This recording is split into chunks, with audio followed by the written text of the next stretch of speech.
All right, everyone. I'm Roxy. We are Team 16, Touralytics.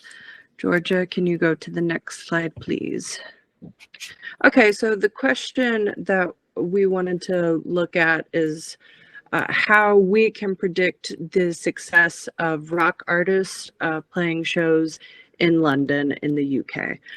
We wanted to focus on live music because this is the primary way that artists are able to make a living, basically, especially smaller artists who are not able to get significant advances from publishers or record labels. Next, please. So we wanted to focus on rock music because it does really dominate the live music space. And just by volume, and it is the second most popular genre in the world according to an IFPI report. And although genres have become more blended over time, you get crossovers all the time. Rock music does have very distinct characteristics, such as being heavily guitar based, having real drums and bass. Next, please. And we wanted to focus on London in particular because it has hundreds of venues, and we're able to get a really good sample size. In addition, the UK itself is the third largest music market in the world, and we wanted to explore that. Next, please. Yeah, so the solution to this problem is Touralytics, a tool that mainly helps predict the success of artists' live tour performances based on a key of social media metrics. Next, please. Okay, so what did we use to predict this, to create Touralytics mainly? We used data from Tourametric and Songkick, and what our focus was to create a profile based on the artist's social media engagement, the audience's demographic, and Songkick's event popularity score. We tried to narrow it down to the event popularity score because we think this Songkick feature would help reach our mission greatly. So onto the model, we used the chart metrics, social media metrics to feed into a linear regression model. We did quite a bit of feature engineering to get that data ready for the linear regression model, and then applied that onto our data set, which had been split into a train and test set. And we achieved a high accuracy of 75% on the test set and 74 on the training. So it was slightly overfit, but not too badly. And the correlations that you can see here, we had quite a few with strong correlations between social media engagement and event popularity.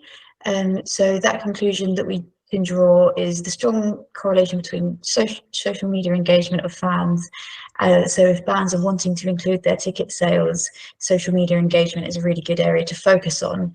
But on the flip side of that, one trend that we see massively across the music industry is decisions being made heavily on social media influence. So we just wanted to be aware not to include that too heavily. So we also included some demographic data. Certain fan demographics led to higher ticket sales, which was an interesting thing to note.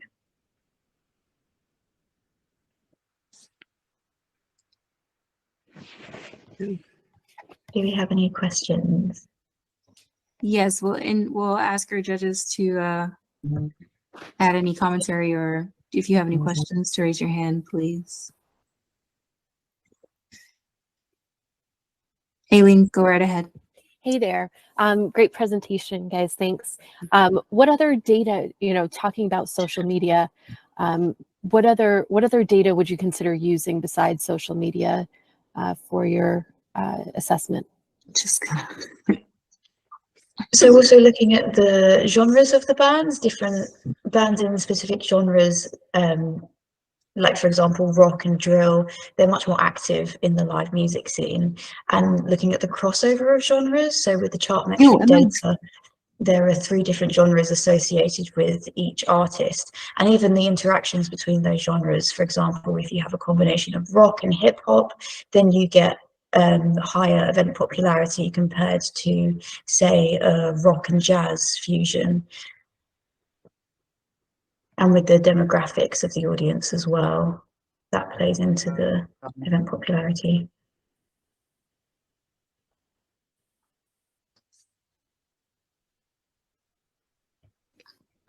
Any other questions or a follow-up?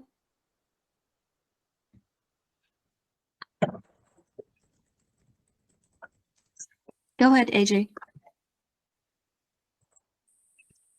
Hi guys, really good presentation. So I'm based in London, and I was wondering why limit yourselves to London instead of doing this on a global scale. We Well, well, that's yeah, okay. We just wanted to narrow it down to London because we wanted to. We believed that we didn't want to get audiences mixed up. That's why we didn't get like different genders or quite opposite. We just chose London because it's musically talking great city and had tons of data to use. So it had like the great balance of music performance and data also with potential to the future in live events. So that's, but the goal would be like to make it globally, but just in this like for this project we just wanted to narrow it down to London.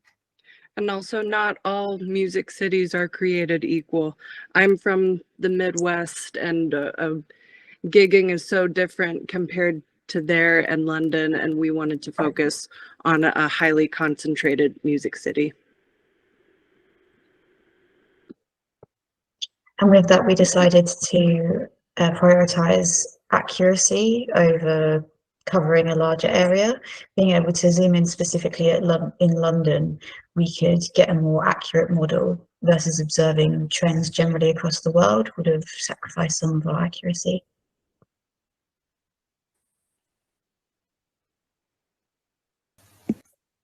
Thank you guys so much. Judges, thank you for your commentary.